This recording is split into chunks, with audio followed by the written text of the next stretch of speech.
Welcome, everyone. Let's just dive right into this explainer because today we are figuring out why soil is so much more than just dirt. I mean, we walk on it every single day. We totally take it for granted, right? But right beneath our feet is this incredibly complex engineering material that literally holds up our entire modern world. So let's decode the hidden foundations of soil mechanics and translate the language of the earth. Here's our quick roadmap for today. We're going to start microscopic with the blueprint of dirt, look at how we actually measure the tiny gaps inside it, and then see what happens when we add water to the mix. After that, we'll connect the math, and finally, build all the way up to towering megastructures. All right, Section 1, the blueprint of dirt, decoding the ground beneath us.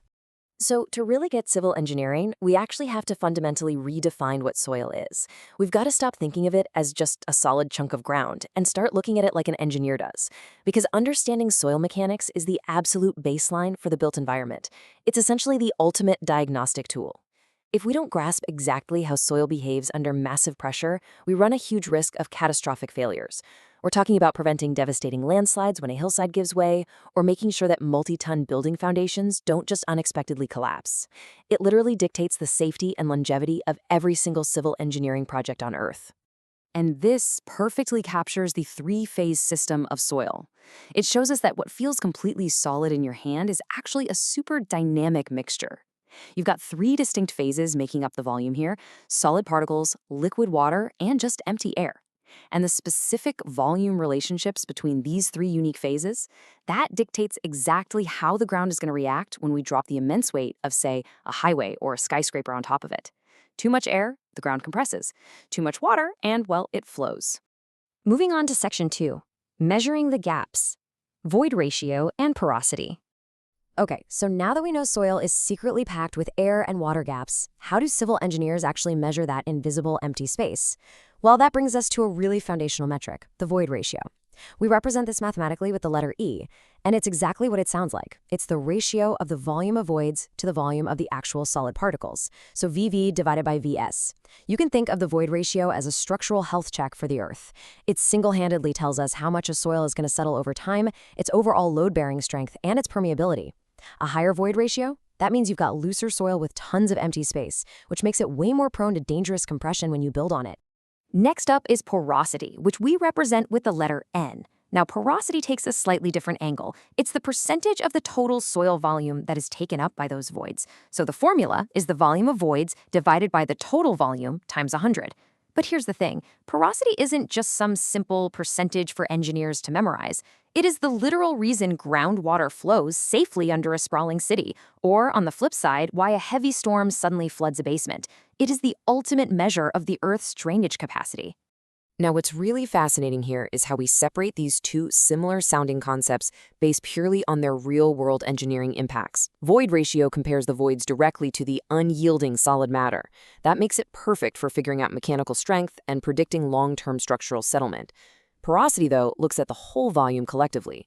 Engineers use that to understand large-scale drainage patterns and groundwater flow. So they're basically two sides of the exact same coin.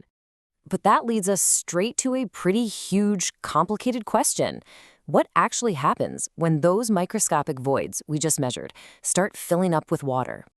Which brings us to Section 3, the degree of saturation, adding water to the mix.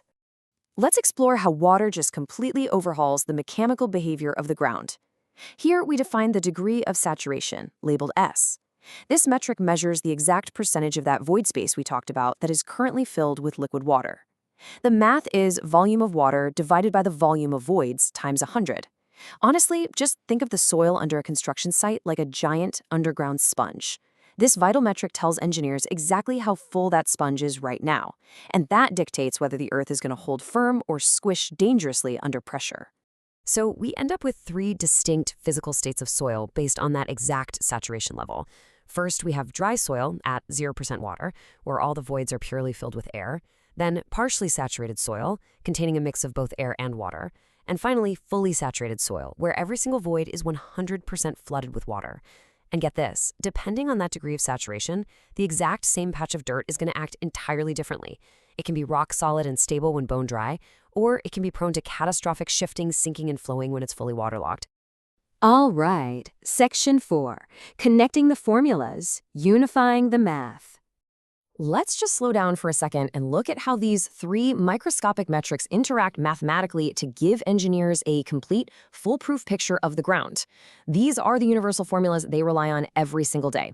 You can see how they calculate porosity from the void ratio, or conversely, void ratio from porosity. But the real star of the show here is that unifying relationship at the bottom. S times E equals W times G. Here, W represents the water content, and G stands for the specific gravity of the solid particles. This one single formula flawlessly translates all these shifting variables back into physical realities. It proves how void ratio, porosity, water content, specific gravity, and saturation are all fundamentally mathematically linked. So let's see how this creates a step-by-step numerical calculation for real-world site problems. Out in the field, an engineer first identifies the known phase ratios from physical soil samples pulled straight from the earth. Second, they apply that unifying formula we just talked about. And finally, they confidently calculate the missing engineering metric. It totally eliminates the guesswork. This is what allows for incredibly safe, precise construction planning before a single shovel ever hits the dirt. Which brings us to Section 5, Engineering the Modern World, from Microscopes to Megastructures. So why does all this seemingly abstract math actually matter to you and me? Well, because those tiny microscopic ratios secure massive, real-world applications. We're talking about properly compacting the miles of railway tracks you ride on every day, or stabilizing highway subgrades to handle thousands of tons of heavy traffic. It ensures deep building foundations don't just slowly sink into the earth over the decades. It maintains the unyielding structural integrity of massive earth dams that are holding back millions of gallons of destructive water. It even dictates the slope stability for natural hillsides to prevent devastating landslides. Literally everything massive and structural in our modern world relies entirely on the absolute mastery of these microscopic relationships. And honestly, the most exciting part is where this field is heading next. Today, we aren't just crunching these formulas on paper. We are using cutting-edge AI and deeply embedded physical sensors to track these vital metrics constantly. Smart soil monitoring lets engineers analyze shifting void ratios and saturation levels in real time. That means we can predict structural issues way before they ever become a danger to the public. It's essentially a proactive, high-tech shield for our infrastructure. So, I want to leave you with this thought. The next time you look at the ground beneath your feet, will you just see dirt? Or will you see the intricate mathematical foundation of our modern world? I really hope this explainer has completely changed how you view the incredible engineering of the earth that's holding up your city. Thanks so much for joining me. Keep questioning the world around you, and I will catch you next time.